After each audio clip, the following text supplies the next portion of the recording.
सो है hello everyone, welcome back to my channel. And आज हम खिचड़ी मूवी को एक्सप्लेन करने जा रहे हैं, तो वीडियो को लास्ट तक ज़रूर देखिएगा।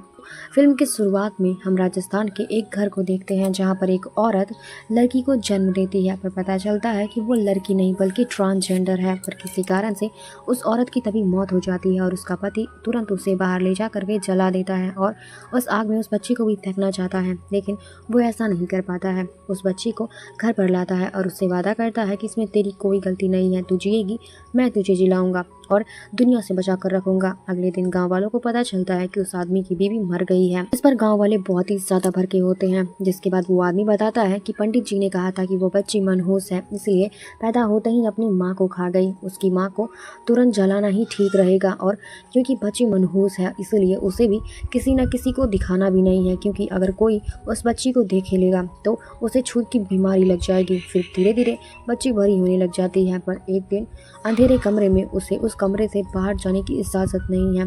धीरे धीरे खिचड़ी अब 7 साल की हो जाती है और वह अपने बापू से बाहर जाने की जिद करती रहती है, तरह तरह के सवाल पूछती रहती है। उसका बापू हर बार उसे एक ही जवाब देता है, तू बाहर जाएगी तो तुझे बीमारी लग जाएगी, इसीलिए घर में ही रहना तेरा ठीक रहेगा। अब खिचड़ी बहुत होशियार होती है। उसका बापू वैद्य है और गाँव के सारे लोगों का इलाज करता है। उसे वैद्य वाली जड़ी बूटियों की सारी शिक्षाएं पता थी, यहाँ तक कि उसके बापू ने उसको पढ़ना लिखना, दवाइयों के बारे में बहुत कुछ बताया था। खिचड़ी बहुत होशियार थी। उसके बापू के पास जो लोग इलाज के लिए आते थे बहुत चुपके से देखती थी उसका बापू उन लोगों का कैसे इलाज कर रहा और किस बीमारी को कैसे ठीक किया जाता है। और धीरे धीरे खिचड़ी बड़ी होती जाती है और वो आज 18 साल की हो जाती है, और इन 18 साल में वो कभी भी अपने कमरे से बाहर नहीं गई है। उसके बापू हर रोज बिहार में जाते हैं और लोगों का इलाज करने के लिए वहाँ से जड़ी बूटियां लेकर आते हैं। इधर दिन भर खिचड़ी कोयले से दीवार पर ड्राइंग्स करती रहती है, दरवाजे से आने वाली धूप की लकीर को देखती रहती है या फिर दरवाजे के नीचे से बाहर झांकने की कोशिश करती रहती है। फिर खाना बनाती है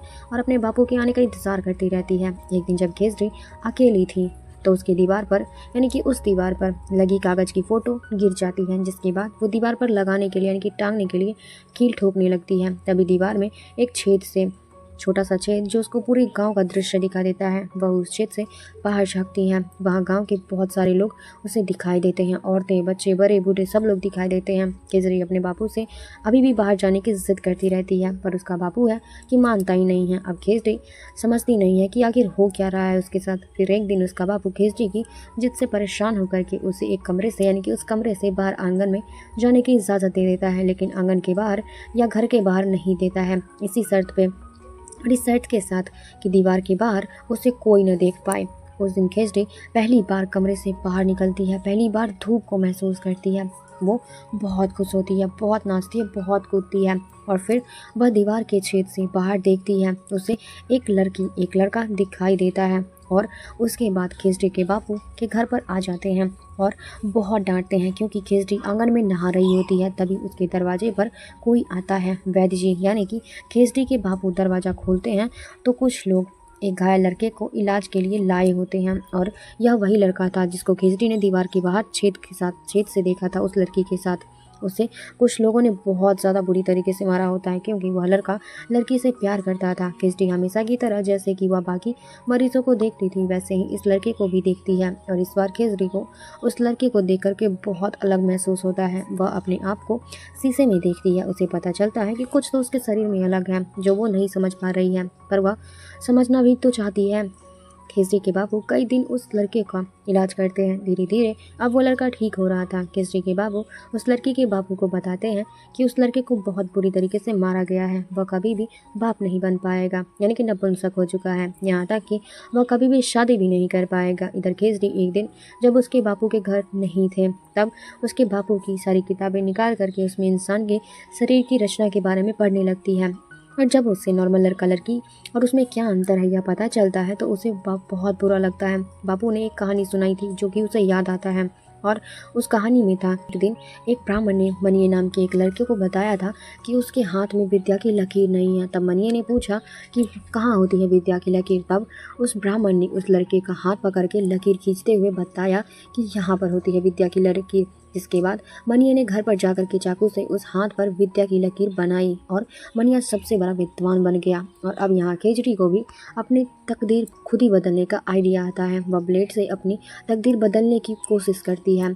शाम को उसके बापू का घर आते हैं, तब खिचड़ी को खून में लथपथ पड़ा देख करके बहुत दुखी हो जाते हैं। उसका इलाज करते हैं और उसका कई दिनों तक ख्याल रखते हैं। धीरे धीरे खिचड़ी की हालत सुधरने लगती है। फिर एक दिन खिचड़ी कहती है कि बापू, मुझे इसी दुनिया में रहना है, मुझे बाहर रहना है, मैं दौड़ना चाहती हूँ, हंसना चाहती हूँ, खुलकर आसमान में हवा की खुशबू, रेत की ठंडक महसूस करना चाहती हूँ। पर तू कहता है तो मैं मरते दम तक इसी कमरे में, अंधेरे कमरे में लगातार रहूँगी जब तक मैं जिंदा हूँ। पर याद रखना, बस 2-4 दिन ही जी पाऊंगी इस कमरे में, क्योंकि मुझे घुटन महसूस होती है। अब खिचड़ी के बापू को एक आइडिया आता है कि क्यों न खिचड़ी की शादी करा दी जाए उस लड़के से जिसका इलाज उन्होंने किया था, यानी कि वो नपुंसक वाला लड़का जो बाप नहीं बन सकता है।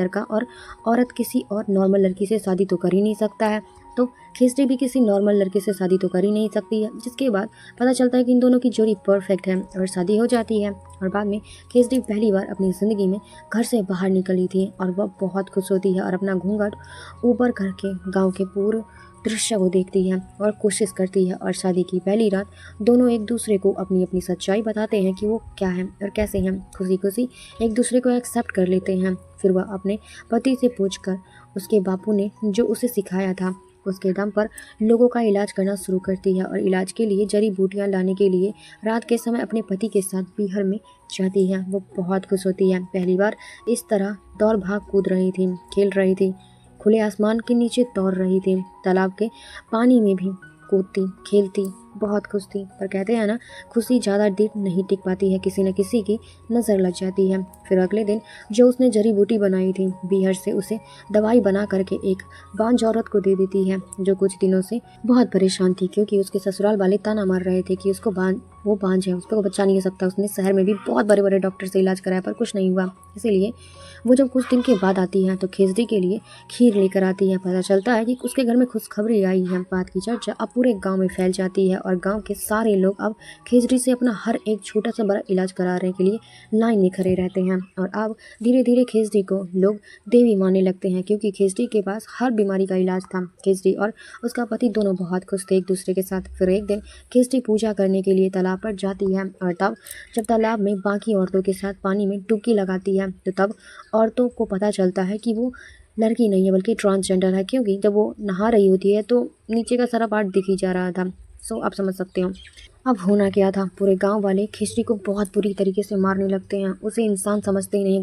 अब खिचड़ी का बहुत ज़्यादा बुरा हाल हो जाता है और सबसे बुरा तो उसे तब लगता है जब मारने वालों में से उसका पति भी एक इंसान था। खिचड़ी को बचाने के लिए उसका बापू दौड़ कर आता है और उसे गांव वाले मारना शुरू कर देते हैं। तब खिचड़ी खून में लथपथ होकर भी उठ करके अपने बापू को बचाने लगती है। और तब उसका बापू कहता है कि तू कहती थी ना कि तू बचपन से आज तक मुझसे पूछती थी ना कि तुझे कौन सी बीमारी लग जाएगी अगर तू बाहर निकल जाएगी, देख लिया ये कौन सी बीमारी है। तो खिचड़ी कहती है कि हाँ बापू, मैं समझ गई कितनी खतरनाक है यह बीमारी। इन सारे नामर्दों के बीच मुझे सिर्फ तू ही एक असली मर्द निकला।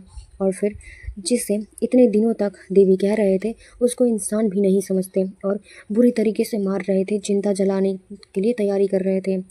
और उसको इंसान ना समझते हुए सभी लोग उसको जिंदा जला देते हैं। और अफसोस की बात तो ये है कि खिचड़ी के बापू के पास हर बीमारी का इलाज था, लेकिन वो अपने इस गांव की बीमारी का इलाज नहीं कर पाए। तो यह थी खिचड़ी मूवी की कहानी। बहुत ही ज़्यादा भावुक और बहुत ही ज़्यादा दिल दहलाने वाली कहानी है ये।